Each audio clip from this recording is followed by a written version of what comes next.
Greetings, my brothers and sisters.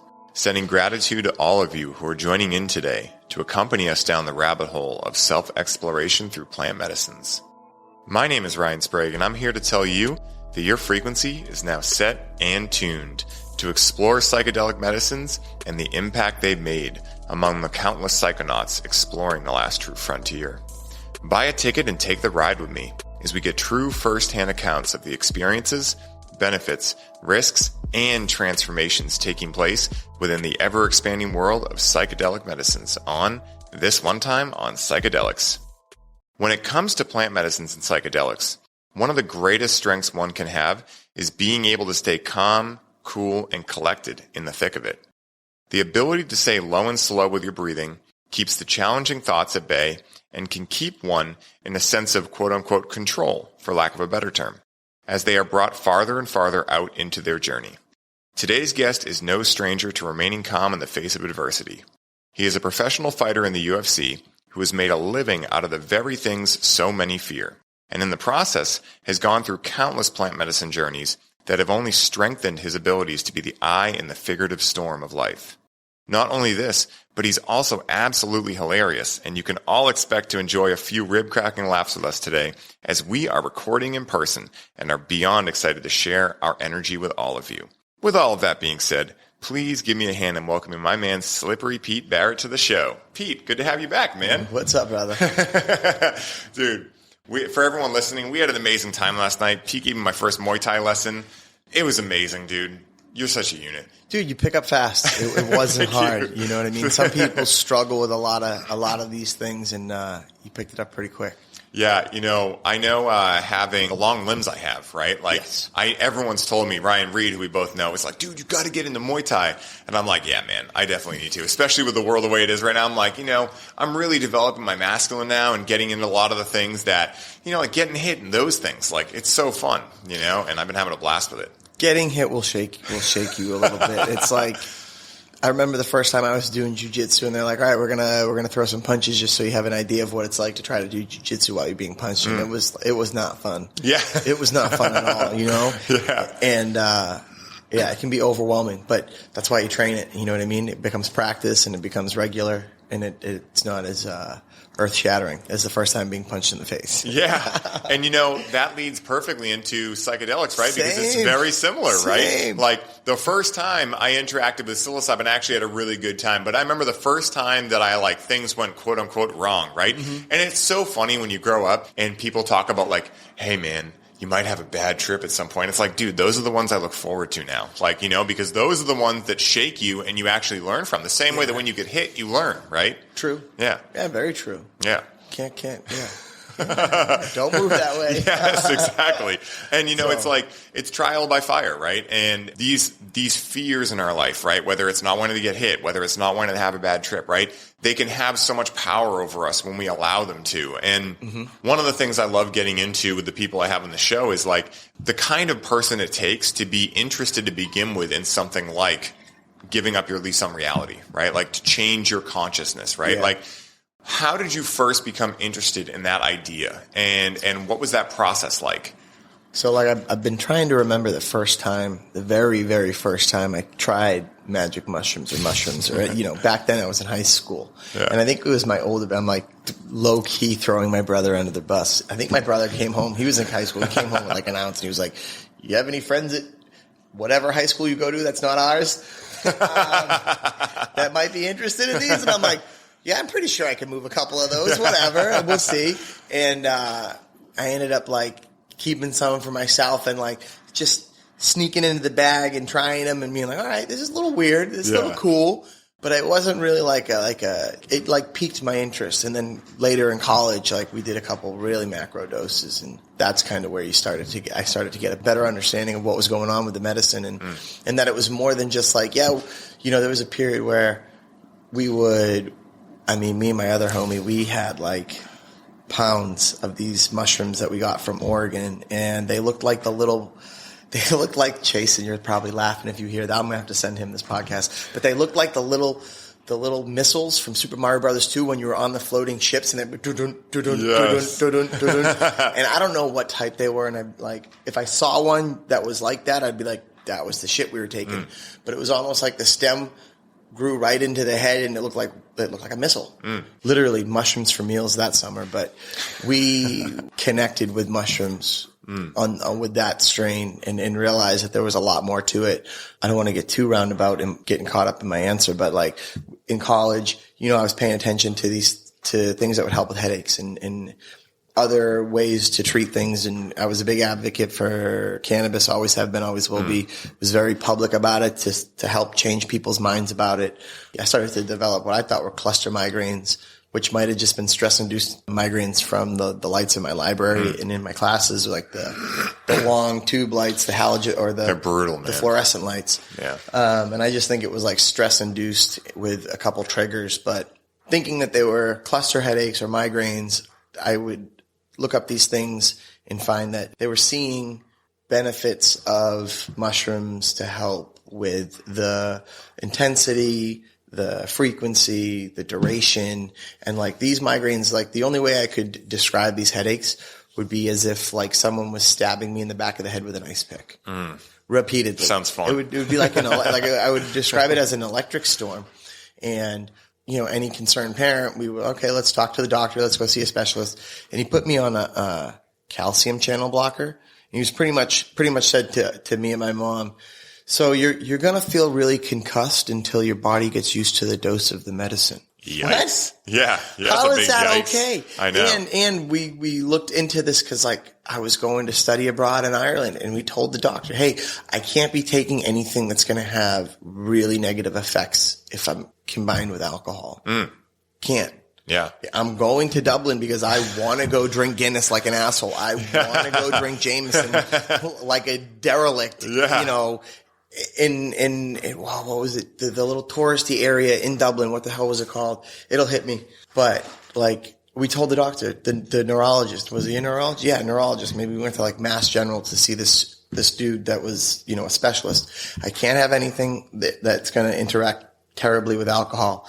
First night I was in Dublin, I drank after taking this medicine, and I blacked out after like 2 beers. Gone. Oh. No recollection. Like woke up the next morning in my bed.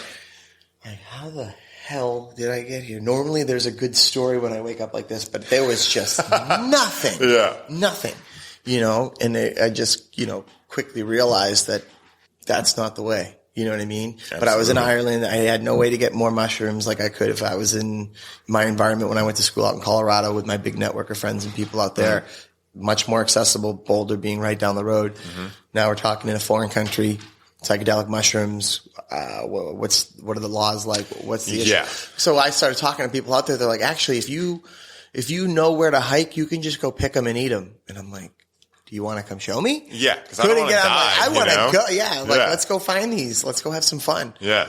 So that's what got me intrigued as a medicine, and then just feeling the connectedness while tripping. To see that there's more there. And just anybody that's taken mushrooms or any sort of plant medicine has known what the science is catching up to, like actively as we speak, cutting edge science saying, okay, yes, these things are true. Everything from these ancient practices, there's reasons why they did them. And anybody that did them would say, yeah, we knew that. Yeah. But for the outsiders looking in that don't necessarily have the courage to say, let's go on a journey. Like I was just talking to someone in the gym about how, they do brain scans, control group, brain scans, LSD, brain scans, control group, brain scans with psychedelic mushrooms, and just the amount of activity. And now they're finding that while on these substances, on these medicines, your brain's literally fixing itself and rewiring damaged pathways. So neurogenesis, yes, right? And it's huge. And that should be critical information to change people's perspective on everything, if not just the efficacy of psychedelics or plant medicine. So, there's just so much there. What is up, ladies and gentlemen? I wanted to stop by while I had your ear and share a very special announcement with you. You may have heard people say that we are facing an epidemic of loneliness in the world right now. We believe that this is only half of the story, and that the real epidemic and the root of feeling loneliness is a lack of connection. Do you want to connect to more purpose and passion with the important work you are doing? Do you wish you had closer friendships with people who understand you, listen to you, and are truly present with you? Are you wishing you and your partner could move deeper into love together? The connection in all of these areas comes down to the one most important element of connection, the ability to connect with yourself. If you are ready to see change in your life, if you are ready to feel differently when you wake up in the morning, if you are ready to step into the life you envision for yourself, the first and only route to making these changes is settling in, quieting down, and being able to connect to yourself. Now, this can be a major challenge in today's world with media, culture, and other energies that pull us out of our ability to connect. When you've tried fitness, meditation, and other self-development practices and still find yourself feeling alone and lacking connection, you may be feeling out of options and wondering if you'll ever be able to tap into your full potential that you know deep down is possible in your life. What we have found in working with our clients is that plant medicines, and cannabis in particular, can guide us in having the experience of what true connection looks and feels like. In this way, cannabis can act as a rite of passage for connection and a gateway toward the spouse, tribe, mission, and life you know you are ready for. Now, the pitfall here is that many people become codependent on the medicines, such as cannabis, and expect the medicine to do the work for them. If this continues, what will happen is the user will find themselves reaching for more and more cannabis to feel connection, without taking ownership of their role in the outcome of their experience, and thus they will fall into repeating the same painful patterns. As Zen Buddhism teaches, how you do anything is how you do everything. Therefore, if this painful pattern is showing up in your relationship with cannabis, it is likely a reflection of the same patterns you're experiencing in your friendships, romantic relationships, business, and your relationship with yourself. Learning to work with cannabis effectively will supercharge your experience and will help you get the result you are actually seeking, which is connection. We created a program to support seekers and high achievers like you in doing exactly this. To learn how to work with the healing power of cannabis to connect you back to yourself so you can unlock purpose, passion, and creativity in all areas of your life. What this program will give you is the long-lost user manual for cannabis. This user manual will teach you how to connect with cannabis correctly so that the plant can act as your spiritual aid and ally in life, just as our ancestors understood and practiced.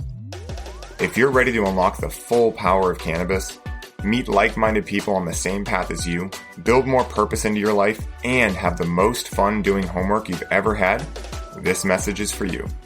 To learn more and qualify for your spot in the program, hop over to our Instagram profile at highly.optimized and book a discovery call. The conscious cannabis revolution is here. Will you be joining us? Sending all of you love. Enjoy the rest of the show.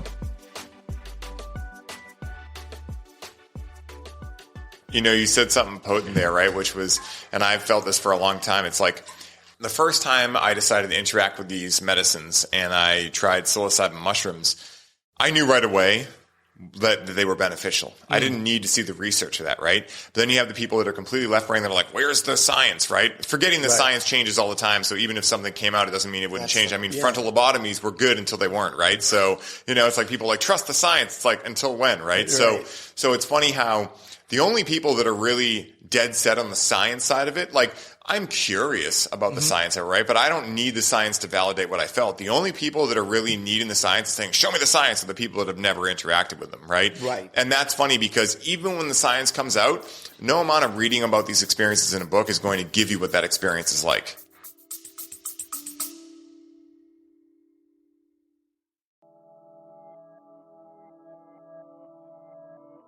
Hey everybody, I hope you're enjoying the show. I wanted to take a quick moment to let you all know that the doors are officially open for the Conscious Cannabis Collective. And as such, this is the last week you can sign up and receive all of the bonuses we're currently including. This is the last time I will be personally onboarding those of you who sign up with a complimentary one-on-one session, and you'll have the ability to get the Grow with Cannabis course for free during this limited time. For more info on how you can take advantage of this offer, head down to the show notes for this episode and secure your spot today, as we only have so many spots left and they are filling up quickly. Now back to the show.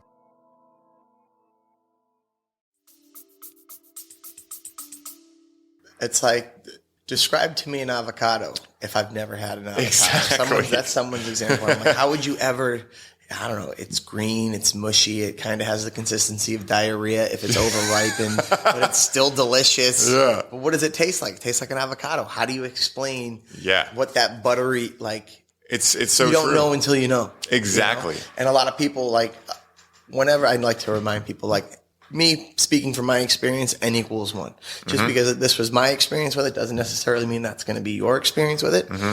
But for me, I was doing things that I wouldn't have been able to do or have had the confidence to do in a sober right mind. You know, one of my transformational experiences on mushrooms was, this is probably just over like 10 or 11 years ago. We were out at Red Rocks. You know, we kind of went to where you weren't supposed to go on heroic doses of these awesome mushrooms. This was me and my homie Chase, and it was just me and him out, like, jumping from rock to rock, like impending death below us, like from here to there, but that table would be about 15 feet down. Like, yeah, of course we're going to make it over there. We're going to land all right. Yeah. Like, it was wild, but it was like we really hit like a flow state, you know, and just trusted and believed in what we were doing. And it was incredible. So to see like the performance benefits of it, like, dude, there's no way I would have been able to do that any other way, any other state of mind, you know. And it's like really cool to see everything come together and just work a little bit cleaner while you're on it. Absolutely, man. You know, and you said it perfectly there, like the things it gives you confidence for, right? Like, and the great part about it is that unlike, you know, when I've interacted with alcohol, right, and things like that, like I might get, say, the classic example, the liquid courage to go talk to a girl when I was a teenager, right? But when I did not have that alcohol in me, I was right back to what I was before, right? Like nervous, unable to talk to women, to use an example, right? And so with things like mushrooms, what I noticed is if I gain that courage once, it actually lasts. It has a lasting effect. So when I come out of that experience, I now know that's possible for me. And now another whole avenue is open for me. And that's one of the main differences. And that lines directly up with neurogenesis, right? You're creating new pathways. You're creating new brain cells. And you're also having experiences that show you that there's more to life. And it's so challenging to explain these things with words because I honestly don't feel words, the way we use them, were ever meant to describe things like this, right? I don't know if humans from 5,000 years ago ever thought that humans would be in the situation they are in now. I think back then they were like, oh, well, obviously, you know what words are for. It's like, hey, what's for dinner, right? Like that's what you use words for, not, hey, how do you explain God, right? Like words aren't made for that, right? But now we have the Bible and things like this that are amazing, right? They're amazing tales, but at some point you have to go experience it for yourself, right? You can't learn it all from a book. Yeah, definitely. I agree with you. And I mean, there's so much that you can get from, say, books, but actually experiencing it firsthand will give you, you know, invaluable experience. Yeah. So, but you know, it's so funny that what I see knowledge as, and it's so funny we brought up knowledge and this whole idea of like, you know, just intellect in general, because the new Clubhouse room I started the other day, the Philosoph Hour, our second subject was the value of knowledge, right? What is the value of knowledge, right? It has a great application if it's actually applied, right? And I was watching Gaia last night, and a woman said it perfectly, like, knowledge is there to help you ascend your level of consciousness, right? But it's not the full picture. It's only half of it. It's to help you understand quantifiably what's going on in your spiritual journey, right? So, you know, if you start having a Kundalini awakening, right? And you're like, what the hell's happening to me? You can go read about a Kundalini awakening, and then you're like, oh, that sounds similar to what I'm going through. But what a lot of people do, and what I fell into, is you go read about a Kundalini awakening, and you're like, and you try to do it. It's like the opposite way to do it, right? And that's what I feel a lot of people are doing with psychedelics, is that it's fine if you never want to interact with these. I realize they're not meant for everyone, right? But thinking that if you don't want to do them, that you're going to be able to understand them by reading them from a book, that's the big challenge and misnomer that a lot of people are falling into right now. Definitely. I agree. And it's like, not to go off on a tangent, but like they're trying to isolate in their research of, you know, psilocybin. From what I understand, that there are pharmaceutical companies that are trying to find out what it is within the psilocybin that causes these like epiphanies. And they're trying to isolate that away from, you know, the psychedelic aspect of psilocybin. And it's like, you don't get one without the other. You need to have the psychedelic experience to have the awakening or this epiphany or this realization that allows you to move forward. You know, it's like you were talking about integration. Like you're supposed to remember the lessons that you learn and work them into your regular life. That's like, that's the medicine. That's how you learn and that's how you grow with it. Yes. Like And that's the challenge of them. You know what I mean? It's like, yeah, it's easy to take a handful of mushrooms and go have a good time and go to sleep and forget about it. But it's like, you can spend some time on what you experienced while you were there to realize, oh, you know, like, that's possible. The mushrooms just removed the veil that I had that thought it was impossible. Yes, they removed the belief systems that are telling you, because everything is filtered through your belief systems, right? Which are part of your ego, your inner critic, all these different parts of you. And what these do is almost give you a control alt delete. It's almost like you have a screaming baby, right? And that's kind of like your ego and inner critic, right? You love the baby. It's there to help you in some way, shape, or form, right? It's just running amok in a lot of areas of your life until it understands like how to vocalize its emotions and such. Doing something like interacting with psychedelics, what I feel it does is kind of puts that sleeping baby to bed, and then you're able to go out and actually take some deep breaths in the living room and be like, okay, things are fine. Make yourself a nice cup of coffee, watch your favorite show, you know, get some like time away and control alt delete.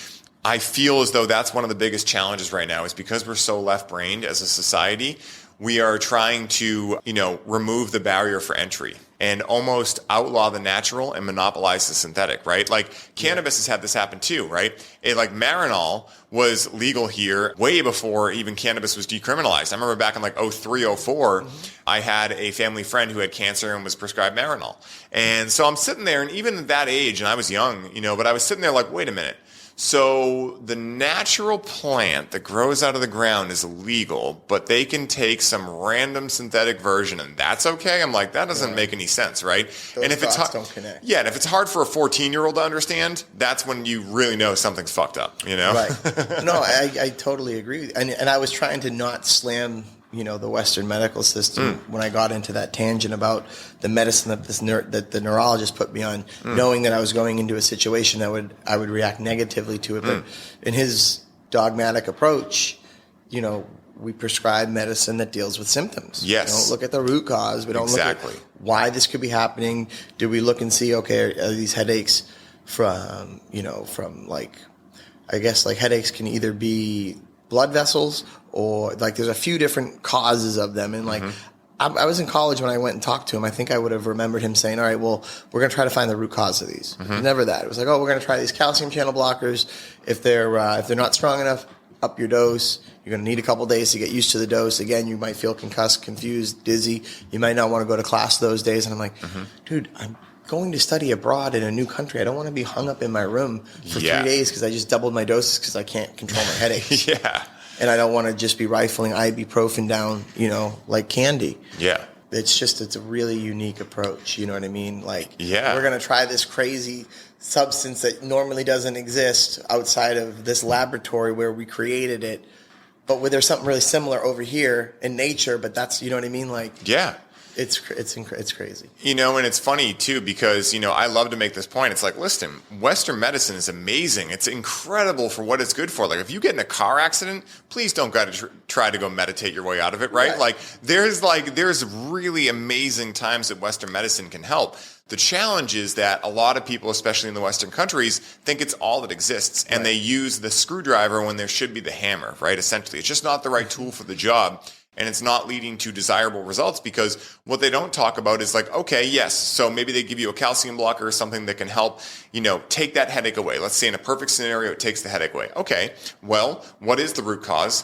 What's the damage being done to your liver and the rest of your organs from having to rely on medicines, right? Like, I get it as like, hey, you broke a bone, you got in a car accident, like there's something that happened. Okay, put a Band-Aid on it until you can figure it out, right? Like, make a plan so you can actually think. But this whole idea of numb the symptoms, it's like those symptoms, those pains are there as your body giving you a signal. I mean, that's what Paul Chek says. It's the pain teacher, right? It's there to teach you something, because when you get pain, it immediately gets your attention, right? There's no getting away from it, especially a headache. I dealt with them for a year and a half too, every day. And like, I'm telling you, every day I woke up, guess what I was number one focused on? That headache, getting that thing gone. Dude, it demands attention. It does. And they do. And pain, like, that's exactly what. You know, it's funny too, because ultimately you could frame these as the dark night of the soul in a way. When I was getting those headaches, I mean, I was working a job I didn't like. I was thinking the whole world was happening to me, right? And I wasn't like consciously thinking like the world is all happening to me, but it was unconscious, right? So I started really being upregulated to a point where I was at a 98% out of 100 all the time, right? So the littlest thing would set me to 100 and boom, a headache would start. And so what did I do? I'm like, oh, it must be the food I'm eating. It must be the water. And I looked external. I continued giving my power away, and luckily through a couple of psychedelic journeys that were really challenging, basically telling me like, they were just mirroring it and being like, dude, it's you, right? You got to handle your shit, and that wasn't easy to hear, but guess what? It actually helped fix my problem. So it's like, at the end of the day, what's more important, having something that stings or actually getting rid of the problem? It's like, I'll take the thing that stings if it's going to get rid of my problem any day. Like, that's the thing. Like, if there's any sort of resistance or friction towards a direction that you could be moving in, that's probably the direction you want to move in, because that's where you're going to learn the most through that process. Like, a lot of people don't like having difficult conversations. It's the same thing. It's like, just go have the difficult conversation. Get it over with. You'll feel much better when it's over. You can, all right, I had that call. Okay, now we can go back to doing our thing because we had the difficult conversation. Yes. That's a variable. Put in any difficult conversation you need to have. You're going to be tiptoeing around those people. You might build some resentment towards that person. You might avoid that person. Whereas if you just had the difficult conversation, got it out of the way, boom, there's that release. Yeah. And it's just, they kind of mirrors each other. Absolutely. Well, yeah, and I love that example too, because, I've fallen into that too. And now understanding what I know and coaching and doing all these things, it's like one of two things happens when you have a difficult conversation. Either you and that person are now have a deeper connection because now that other person's like, oh, thank God, I can actually talk to you if I'm having a problem too, right? Or that person says, fuck you, goes into victimhood, and therefore that was what was meant to happen, right? Yeah. But the longer you keep that energy going, it's going to affect your life. It's going to affect the other person. It's going to affect everything you do in life. Right. And we're only here for, 175 years, right? Wink, wink. And so, allegedly. And so, at least in this meat suit, right? And so, do you want to spend any amount of time wasting time, right? And that's why, to bring it back to psychedelics, I mean, psychedelics is having the hard conversation with yourself many times. That's like a great way to bring it back in. Yeah, absolutely. Like a lot of times it's, and that's where I've had the most challenging things. Like I'm at a music festival. I'll give you an example. One year I went to Electric Forest. I had some really severe neck tension, like so bad. Like it was like overwhelming my life. And I was focusing on it. Where attention goes, energy flows, right? And so we have a 16-hour drive there. We get there. I take some kratom, right? Because I wanted to go out and, walk around and I don't drink. And I didn't think about it before I ingested the kratom, nothing, right? And then some guy there, hey, you want some mushrooms? Sure. I eat like a gram of mushrooms. I'm walking around and I just feel off, right? And this is before, like I was very into health, but just physical, really. I wasn't getting into emotional, mental, spiritual. This is also right after my dad died. Like I would say 2 weeks. Like wow. Yeah, like it was very soon after.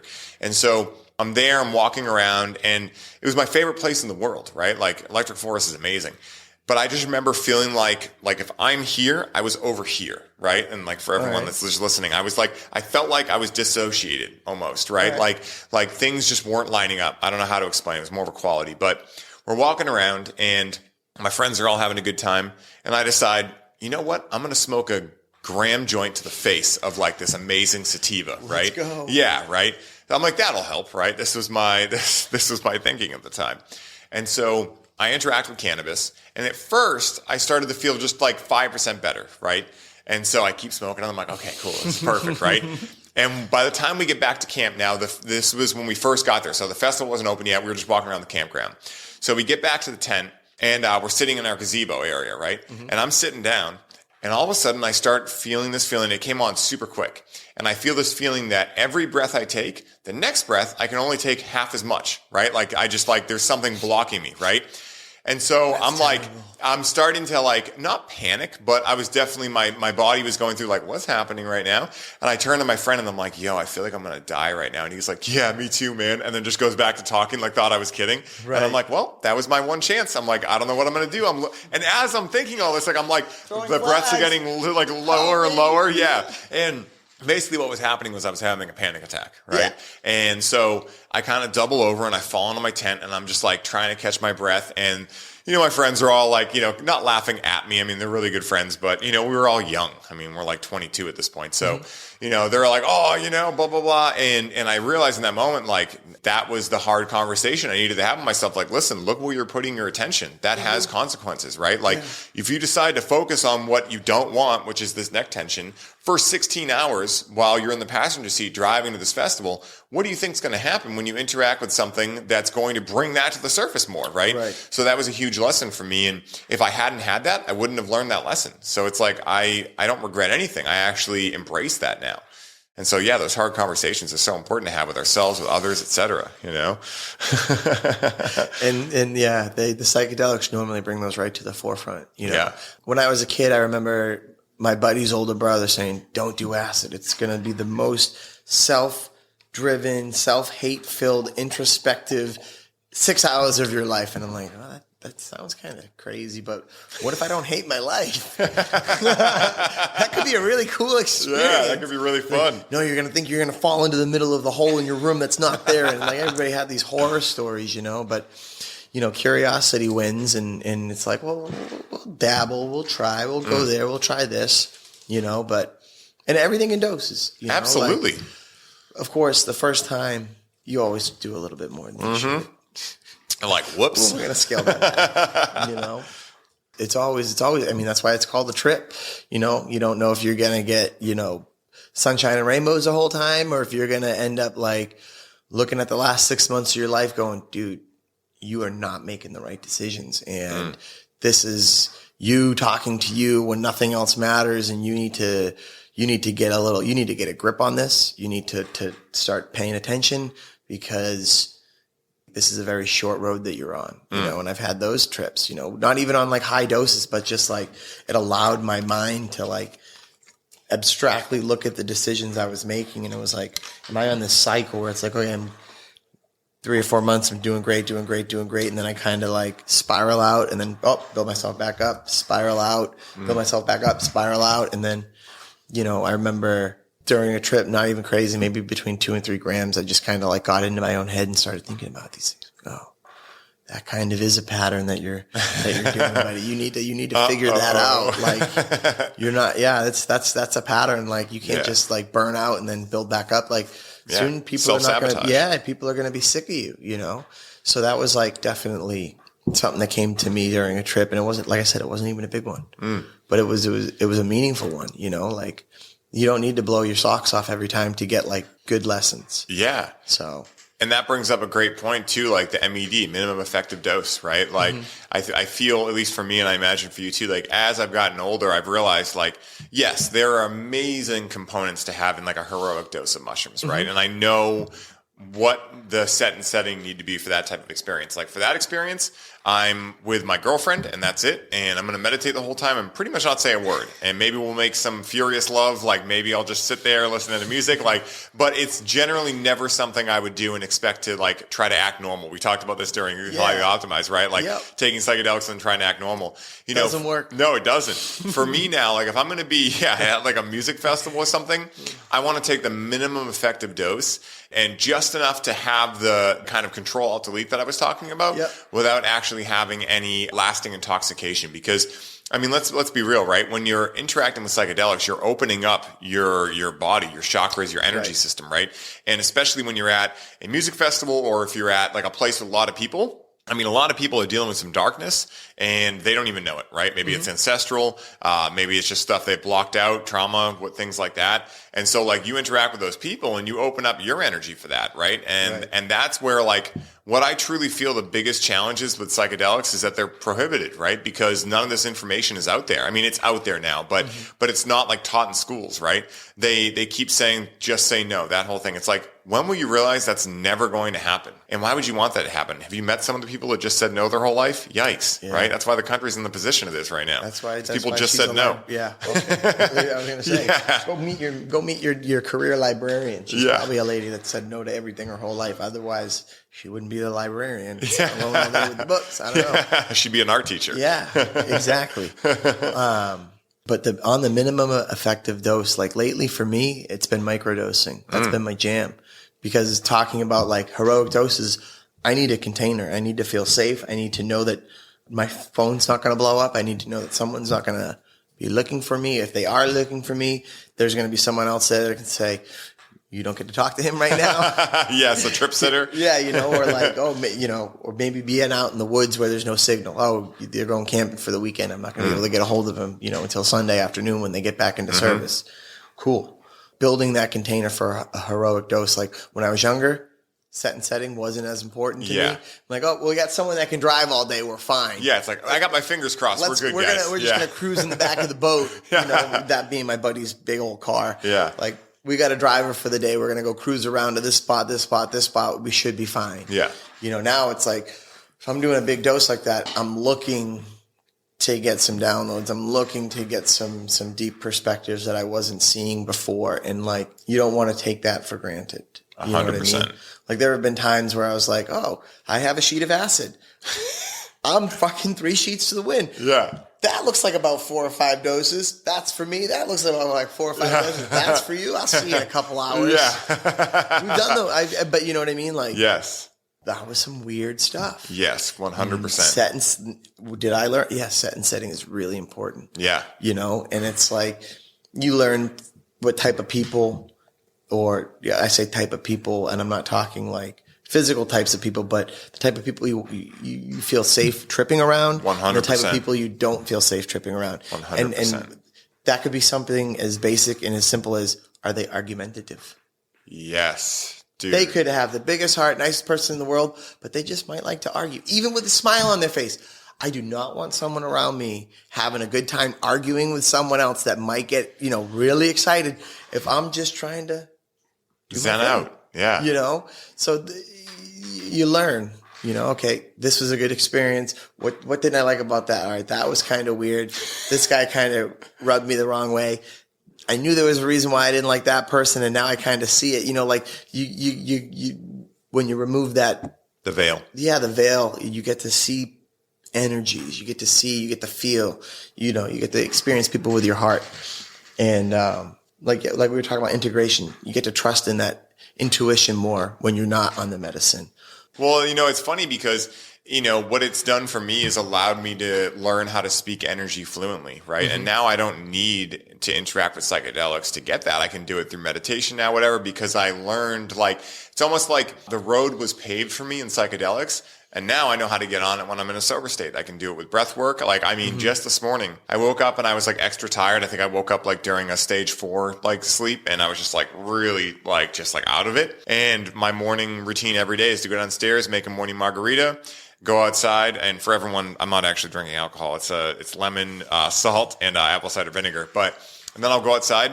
I'll get right into the sun because that helps set your circadian rhythms, and I'll do 3 rounds of breath work. So there's times where I've been awake and conscious for about 10 minutes when I'm the first time I'm blasting off on a Wim Hof round, right? Mm-hmm. And I'm not squeezing or doing anything crazy, but in that state of mind, I will legitimately control alt delete my whole entire state of being. There'll be times where I zen out and my whole body turns to bliss, and I'm just and I picture hundreds of people around me, and I can almost see the colors of their shirts, and then I'm like, yeah, this is real. And then I come back and I'm like, nope, that's not real at all. I'm definitely here alone right now, And so in a dark room. Yeah. Then I know that's possible now because I experienced it, deep inside different psychedelic experiences. So, these things can be so great to be able to help you pave the road. And like Terrence McKenna says, when you get the message, you can hang up the phone. It doesn't mean hang it up for life, but it means you don't need to have the phone call to get there, It's funny.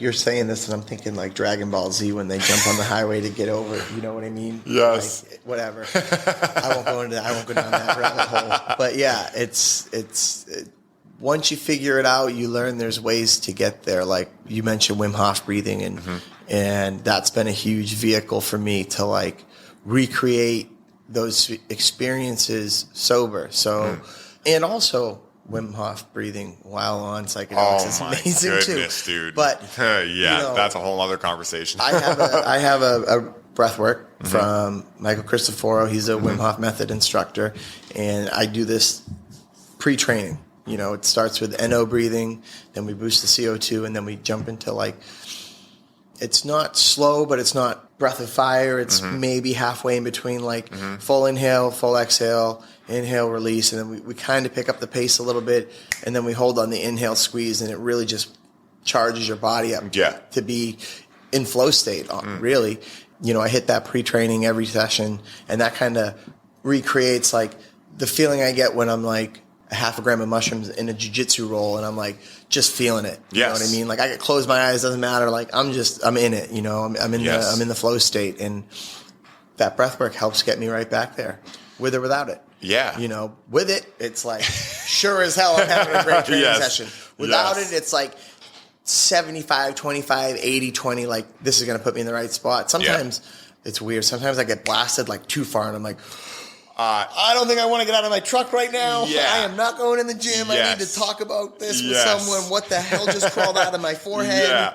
But no psychedelics at all. And I'm like, oh my, someone else is inside of me right now. That's what happens to me in the morning sometimes, where I'm like, I've literally come back seeing hundreds of people around me, and I have a school near me too, so I can hear kids, and it just like sometimes it just really like gets to me, and I'm just like, well, yikes, that was deep. I don't know what like from a past life just came out of me, but it's very interesting. And one of the things that's cool too that got downloaded to me as you were talking is this idea of faith, right? Either having faith or having a lack of faith, right? And how really I've been able to, once again, pull out that term control, I'll delete my low vibe or high vibe states and just being like, do I have faith? I'm therefore in a high vibe. Do I not have faith? I'm therefore in a low vibe, right? And so what psychedelics do for me is it's like a huge faith medicine, right? A built like opportunity, right? It's not just 100% you're going to get it, but if you can find the lessons with it, and even in your dark experiences or any of the challenge ones, you will end up with more faith. That's what I found, at least in my own subjective experience.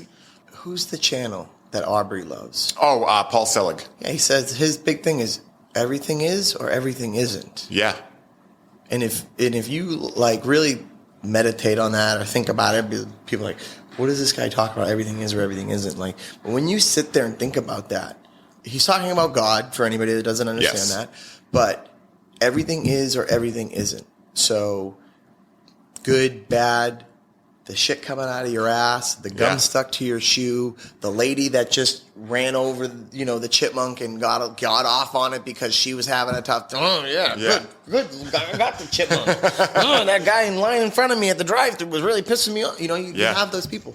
That's all God. Absolutely. And what you need to understand, and this isn't a free pass to be an asshole, but your bad decisions might be pivotal in someone else's story for them to rise to who they need to be. Yes, 100%. So that's not to say a bad person is always a terrible person, or but that's one way to look at it. Like, if God is love, light, and pure bliss, the people that are the happiest that I found are able to find God in everything, right? Like right now, someone's pissed because it's raining out. Another person right now is like, oh my God, I love the rain, right? Like, and so it's that ability to either find God in everything, right? And for people that get triggered with the word God, you can use universe, source, consciousness, energy. Like for me, like psychedelics made me realize that like everything is connected. Yes. Everything. And then like high school, you start thinking, oh, well, like if I think about physics class in high school and, everything is just matter, but it's never really solid. Like, is this table really, it's just a heavy table. It's really here, but on a subatomic level, like. Yeah, just slow down enough that it seems like it's stable. Like, exactly. So you start thinking about that stuff. You start thinking about psychedelics. I think this is bringing me to the story when we were out at Red Rocks and me and my buddy are sitting there. And I'm like, dude, if we understood how everything really worked, we should be able to put our hand on this red rock, and by way of wherever this rock ends at its furthest extent, we should be able to travel to it. Yes. Am I saying that has happened or does happen? No. But if we understood energy the way that it is understood on paper and in theory, how is that not possible? Absolutely. You know what I mean? Like, how is that not possible? There is no solid matter. You're going to walk into that wall if you try. I'll tell you that. But like quantum theory, all of this stuff starts to like make sense of psychedelics. Like I knew that. You know what I mean? Like the things that you hear in like quantum theory, being proven. Oh, I took mushrooms once. I knew that. Yeah. I knew that. Yeah. I didn't know how to describe it. Exactly. I didn't know what it was called, but I learned that one time and I knew that. Yes. I knew that. And it's crazy. And that's the exact difference between like a quantifiable left brain experience, like someone who can actually explain quantum theory, and someone who's just like, dude, I experienced that. I don't know. Yeah. I didn't know how to write it out. Like I didn't know the words to use. I didn't exactly have, you know, the glasses on and my spectacles going, but I knew that existed. Right. And, you know, one of the funny things, about this is that, you know, when I first interacted with 5-MeO DMT, that was when faith smacked me in the face, because I knew in that moment, I'm like, whatever I just experienced is thousands of lifetimes in the making. Like that is actually what I know to be normal reality. And this is the experience now. Like I now know, like it completely centered me into like, oh no, that's where I come from. Whatever that is, that's what I choose to believe subjectively. And this is the experience. And that's also what all the great sages say and all the great prophets, all the great books too, the Bible, everything. And I knew in that moment, I'm like, oh, that's why it's so hard to explain that, because we're not supposed to be able to explain it. It's past human comprehension, right? And I imagine that people from 5,000 years ago never thought that would become a problem, right? They were just like, oh, we don't need to explain that. It's fine, right? Nowadays, everyone's like, where's the science? It's like, guys, like there are things that you really can't put into words. Like you have to go feel yourself somatically. And it frustrates the human mind, the left brain, because we want to be able to quantify everything. We want to be able to make everything make sense, right? And we know what happens when we try to make everything make sense. I mean, if you've taken a history class in elementary school or anything, it's garbage. I mean, it's completely inaccurate. It's like, yeah, humans have been here for 2,000 years, and before that, we were cavemen. You know, it's like, then what about the cataclysmic events that happened 12,000 years ago and go back to Tepe and all these places that show that they were extremely advanced civilizations living back then? Oh, that's just hearsay. It's like, interesting. Graham Hancock and Randall Carlson have proven this, but it's just so interesting. And so once again, circling back to, I know I don't know. And that's what gives me the best experience of life, because then anything is possible, right? Doesn't mean that I have to go to bed believing it, but I can entertain anything. And that's what psychedelics and cannabis specifically have helped me with, is staying open-minded, right? Definitely. Because how do I know if someone really believes Santa Claus is real? How do I know he's not real, right? What, if I go to the North Pole and he's not there, he's not real? What if he doesn't actually live there, right? It's like, we don't actually know anything. We can choose to believe certain things, right? But at the end of the day, it just comes down to believe, so long as you're not going to hurt anyone else in the process, and you want to believe in Santa Claus or believe that God is real or not real, hey, whatever helps you have a better, more happy experience of life. If you want to believe God's not real and that puts a smile on your face, please continue believing he's not real, because we want a smile on your face. Like that's the only point of life, is to be happy. Right. And that's because it's such a charged word, you know. People, oh, you believe in God? Oh, I didn't say I was a Catholic. Yeah, exactly. I believe in spirituality, not religion. Protestant. No, I don't think we need to like be miserable to enjoy our existence. As strange as that sounds. Right? But I do have a relationship with what, you know, I think the common denominator of what you would call God is, you know, and psychedelics have definitely helped me form that relationship to and through. You know, I was raised not in the church. I went to a Catholic high school, went to a Catholic university. So I had, you know, 8 years of that, you know, flavor of education. And I had to take, you know, religion courses every semester, you know, for 8 years. So I was getting fed one version of what from somewhere, from here, from there, whether it be the history of the Bible, this or that. That didn't speak to me. It came later, you know, when I started to formulate my own experiences and reflect and, okay, well, this religion says this religion says this religion says that, and they're all willing to kill each other over how we're supposed to be the best version of ourselves. So why can't I just say, you know, the Eastern religions, they're really introspective. There's a lot of meditation, and I feel like there's a lot of value there. Why can't I spend time in that to find my way to this enlightenment, to God, to heaven, to whatever you want to call it? You know, I think that there's a lot of useful things spread out amongst the way. And the more abstractly you look at it, it's like, if there is someone sending us some subliminal message, maybe he said, I need someone to talk to these people. I need someone to talk to these people. I need someone to talk to these people.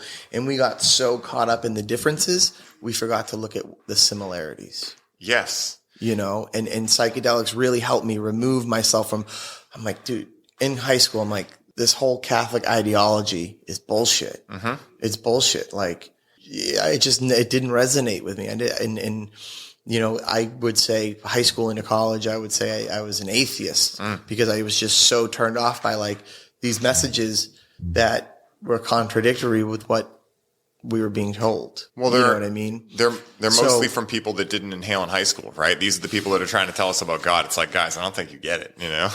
Right. So it's just, you know, psychedelics, plant medicine, however, and my experience is primarily limited to various strains of psychedelic mushrooms, DMT, and I mean, what was that stuff that was popular in high school? Salvia. Yeah. Do you want to call that Yikes, a psychedelic? dude. I mean, whatever. We'll leave that over there in the corner. Yeah. Like That's a redheaded stepchild, which is probably not a very, you know, laughable joke anymore these days, but whatever. You got the point. Like, yeah, I mean, I would love to experience more, you know, to see these other perspectives. I've listened to a lot of people, a lot of intelligent people speak about their experiences with other teachers, other plant teachers, but, and LSD, of course, we already mentioned that, but I'm like, the basic stuff. The DMT is the exotic one there. 100%. That's the exotic that I sprinkled into my life, but probably most enjoyable only because I haven't been greeted by any creepy, weird, scary entities. Machine elves or anything. I've been stuck in the playroom. So if anybody knows how to get out of the playroom, shoot me a DM. But constantly clown entities in a carousel. That's where I end up on the DMT.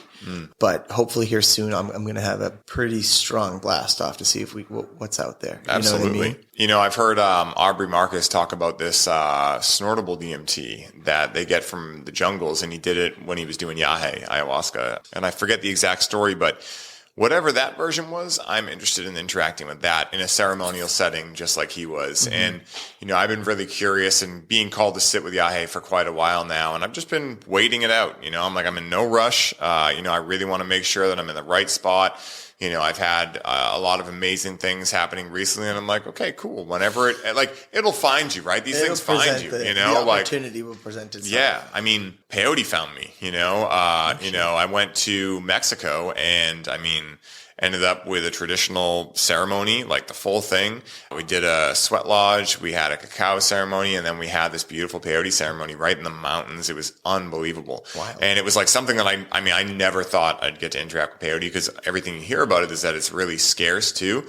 Not in this area. I mean, it's literally everywhere. I mean, think it takes like 20 years before it starts to produce fruit. Yeah. So that's where there's a scarcity to it, but I imagine if you're in the area where it grows, it's plentiful. Yeah, exactly. And it's like maybe in the U.S. it's scarce, but definitely not in Mexico, you know, at least not in this area, you know. But, you know, one of the things that really, you know, gets me curious is, you know, I love jumping down rabbit holes. And I don't know if you've ever been on Gaia before. I forget if we talked about this, but Gaia's... Yes and no. Like some of the I've been able to find some of the Gaia content on YouTube, but I don't have it's behind a paywall. So Gotcha. It's, you know, a lot of it is dense, but like you can find some amazing shows in there. And, you know, I got called to this show called Initiation, and it's all about basically the story of Atlantis. And I was telling Shlomo actually about this before you got here. It was just like, you know, and again, like I don't pretend to understand all this. I'll probably butcher this, but basically like what he was saying is that how the gods came to be, right, is basically that, you know, there's 4 elements: fire, water, air, and earth, right? And basically humans, we are gods as well, right? And we forgot that though, because we started only looking to the sky. Like anyone who came from the sky, they must have this knowledge, right? So then the people that came from the sky realized this, and we started to invent language around like words for God, like Na and Nan, I'm pretty sure, but 2 of them. And so these people would come from the sky and be like, we're Nan.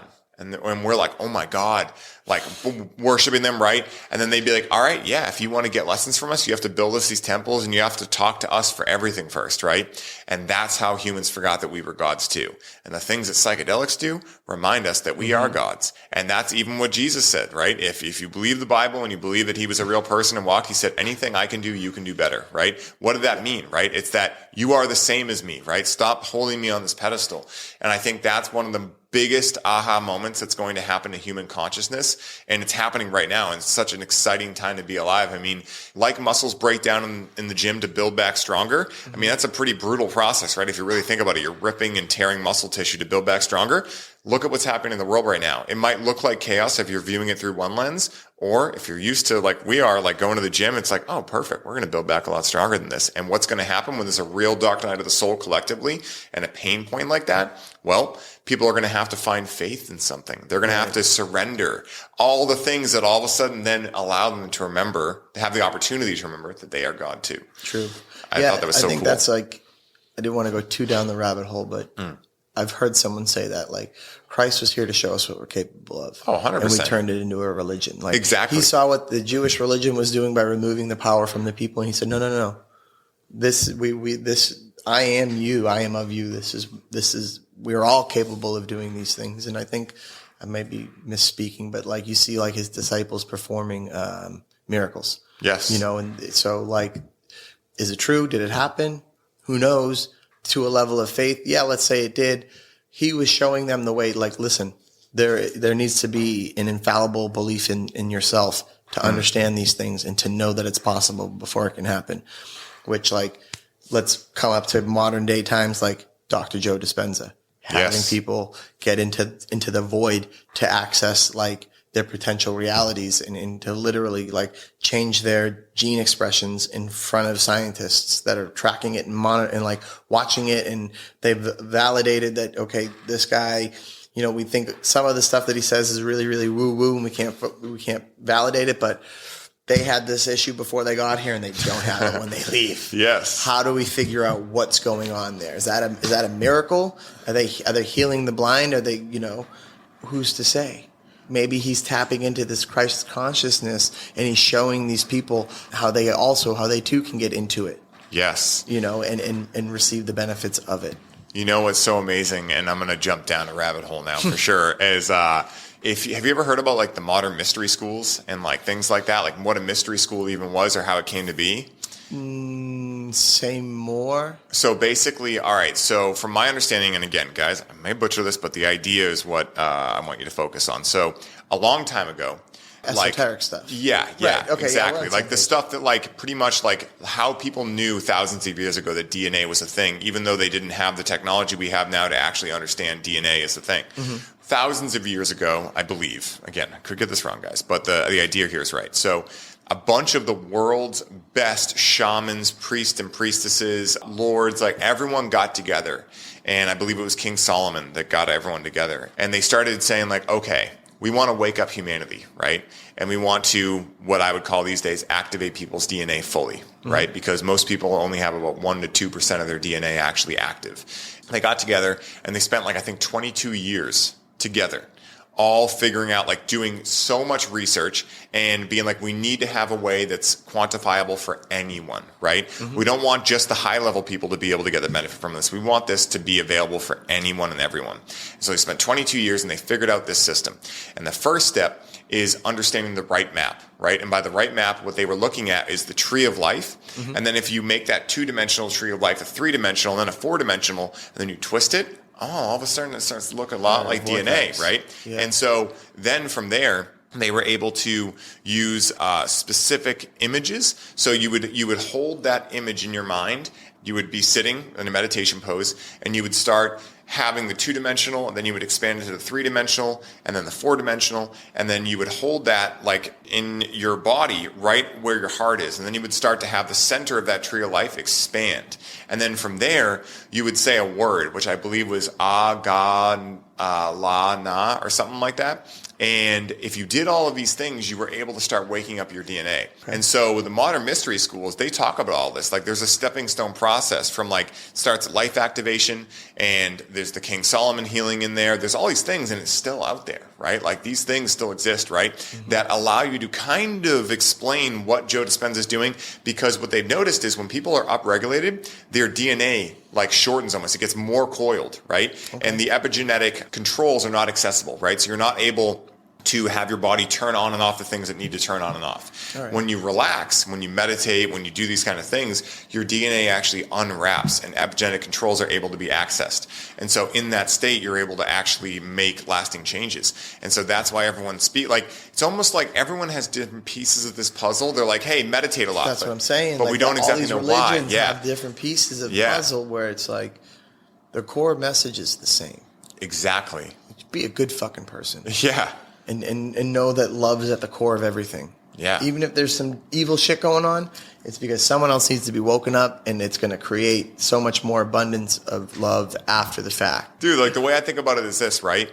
If we're playing Grand Theft Auto, and this is a non-woke perspective, guys, so I apologize. But actually, sorry, not sorry. But if we're playing Grand Theft Auto, right, and your character dies, or any video game for that matter, and your character dies, you might get a little upset, but you don't fret over it. You're not like, oh my God, I'm gone forever, right? Because you know you're going to spawn back. Right. I think that's one of the biggest misconceptions that a lot of people have about this life. And I don't know this. I believe this for myself, right? So for me, and it's not like I'm not afraid of death or anything. Like I'm human. I allow myself to be human. But at the same time, I think the people that have the most surrender in life are the people that believe the most that this is not all there is, right? Mm-hmm. Because the reason that evil seems so bad, the reason that all these problems, quote unquote, seem so bad is because people think this is it, right? So if they fuck this one up, that's it. That's the only chance they get, right? Whereas a lot of the people realize, like Gandhi and all these people, like, even if I die in this life, I'm eternal. It's okay, right? It's just another chapter in an infinite sea of life. Yeah, firm believer of reincarnation, and I do think that every time we come back, there's another lesson to learn. And then you come back a more complete person.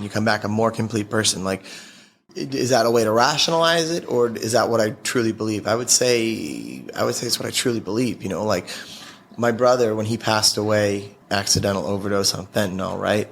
Like, he was such an empath, right? But he never really had a struggle. So maybe his soul needed to learn what the other side of that situation was to better help someone the next time around. You know Absolutely. What I mean? Like his big learning lesson was to be an addict, to be helpless, to not know which way is up. So the next time he comes back, he's going to be in a position where he's going to be able to help tenfold the people he could have if he never had that experience, or his eternal soul never had that experience, you know? Yeah. So it's like, to go into it, like, I think we're all the universe experiencing itself at infinite amounts to further develop itself. Like, you and I are the same. We're just living different lives right now. Absolutely. You know, and you can go into eternal souls, like a universal soul. Like, are we connected beyond the physical realm? Who knows? But I do feel like whatever's in us that keeps us going comes back and learns and learns and learns and learns. And there's periods where, you know, maybe you're just watching. Yes. And that's where you have like access to the universal knowledge. And then when you come down, you forget it all and you need to relearn it all back again. Yes. You know? Absolutely. But I guess that's like kind of like a romanticized view of things. At least to me it is, but like, maybe I think it's romanticized because that's what I've chosen to believe in, while also believing in what you would want to call God as well. Yeah.